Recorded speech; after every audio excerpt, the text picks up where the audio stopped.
날마다 쓰는 나의 신앙일기 TV 데일리 큐티 나무향기입니다.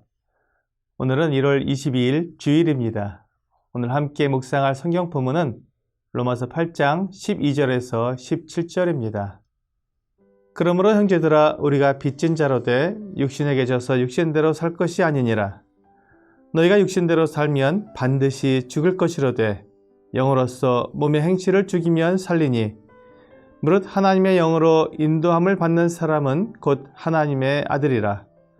너희는 다시 무서워하는 종의 영을 받지 아니하고 양자의 영을 받았으므로 우리가 아빠 아버지라고 부르짖느니라.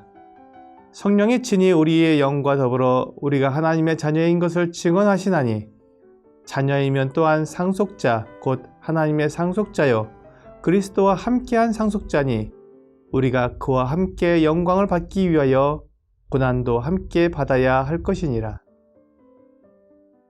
로마서 8장은 그리스도의 영이 거하는 사람의 삶에 대해 말씀하고 있습니다. 그리스도의 영이 거하는 사람은 육신을 따라 살지 않고 영을 따라 사는 사람입니다. 죄로 인해 이미 죽은 육체를 따라 사는 사람은 하나님과 원수가 되고 결국 죽음으로 영원히 멸망하게 되지만 영을 따라 사는 사람은 하나님을 기쁘시게 하고 생명과 평안을 얻게 됩니다. 이것이 하나님의 약속입니다. 그러므로 죄와 사망의 법에서 해방된 사람들은 더 이상 육신을 따라 살지 않고 생명의 성령의 법 안에서 영을 따라 살게 됩니다. 하나님께서 믿는 사람들에게 그리스도의 영을 부어주십니다. 이렇게 성령을 받은 사람은 하나님의 영이 그 안에 거하시기 때문에 하나님의 아들이라 칭함을 받습니다. 그리스도의 영을 받은 사람은 그리스도와 동일하게 아들의 영을 받은 것입니다. 그리스도는 영원전부터 하나님과 동등된 하나님의 아들이시지만 우리는 하나님의 은혜를 따라 양자로 부르심을 입은 자들입니다. 하나님께서 예수 그리스도의 영을 우리에게 주셔서 예수 그리스도의 형제가 되게 해주시고 양자로 받아주신 것을 성령께서 보증하시는 것입니다. 그렇기 때문에 그리스도께서 하나님을 아버지라고 부르는 것처럼 우리도 하나님을 아빠, 아버지라고 부를 수 있는 것입니다. 우리가 하나님의 자녀가 된 것은 우리의 행위로 된 것이 아니고 혈통으로 된 것도 아닙니다. 요한복음은 이에 대해 영접하는 자, 곧 그 이름을 믿는 자들에게는 하나님의 자녀가 되는 권세를 주셨으니 이는 혈통으로나 육정으로나 사람의 뜻으로 나지 아니하고 오직 하나님께로부터 난 자들이라고 말씀하고 있습니다. 하나님의 자녀가 되는 것은 믿음으로 되는 것이며 혈통으로도 육정으로도 사람의 뜻으로도 나지 않습니다. 행위에 의해 얻어지는 것이 아니라 하나님을 믿음으로 나기 때문에 하나님께로부터 나는 것입니다. 하나님은 우리를 억지로 자녀로 받아주신 것이 아닙니다. 우리를 사랑하셔서 하나님의 자녀가 되게 하십니다.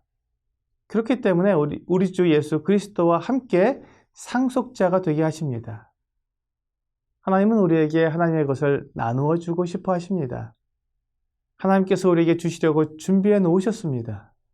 마치 부모가 자녀에게 물려주기 위해 재산이나 지식, 전통을 준비하는 것처럼 하나님도 우리를 자녀로 삼으시고 우리에게 물려줄 상속재산을 준비하신 것입니다.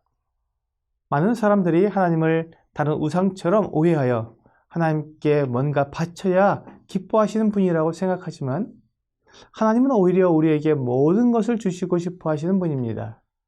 그래서 독생자 예수 그리스도를 우리에게 내어주셨습니다. 그렇게 해서 우리를 양자로 얻으신 것입니다. 그렇습니다. 하나님은 우리의 재물에 관심이 있는 것이 아니라 우리 자신에게 관심이 있으십니다. 우리를 하나님의 것으로 받으시기 위해 먼저 하나님의 모든 것을 우리에게 내어주신 것입니다. 이것이 하나님의 사랑입니다. 우리가 하나님의 자녀가 된 것은 결코 변할 수 없는 사실입니다. 그것을 우리 안에 계신 성령님께서 보증하고 계십니다.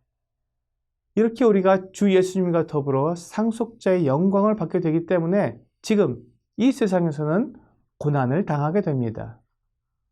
이것도 우리 주 예수 그리스도와 똑같습니다. 우리 주 예수님도 이 세상에서 많은 고난을 당하셨습니다. 사람들에게 오해도 받고 욕도 받고 미움과 배신을 당하기도 했습니다. 또한 사람들에게 뺨을 맞기도 하시고 침뱉음과 조롱도 당하셨습니다. 그리고 신문을 당하시고 채찍을 맞으셨습니다. 그리고는 사형 언도를 받아 십자가를 지고 골고다 언덕을 오르셔야 했습니다. 하나님이신 그리스도께서 사람들 앞에 벌거벗 기우고 십자가에 못 박히셨습니다. 모든 수치와 모욕을 다 당하신 것입니다. 그리고 타는 듯한 목마름을 겪으셨습니다. 이 세상을 창조하시던 그 하나님의 전능하신 손과 그 발이 녹슨 세 개의 못에 의해 십자가에 박혀서 꼼짝 못하는 그 답답함을 참으셔야 했습니다.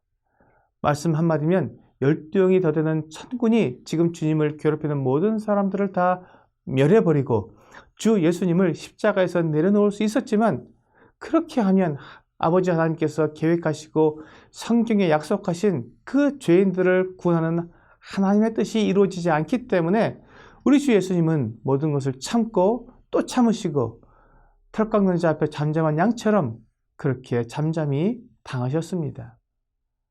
하나님의 독생자께서 이와 같이 고난을 당하셨다면 우리도 이 세상에서 고난을 당하는 것이 마땅합니다. 그리스도께서 고난 후에 영광을 받으신 것처럼 우리도 고난 후에 영광을 받을 것이기 때문에 하나님의 양자로서 이 세상에서 고난을 당할 것입니다. 오늘의 적용 질문을 보겠습니다.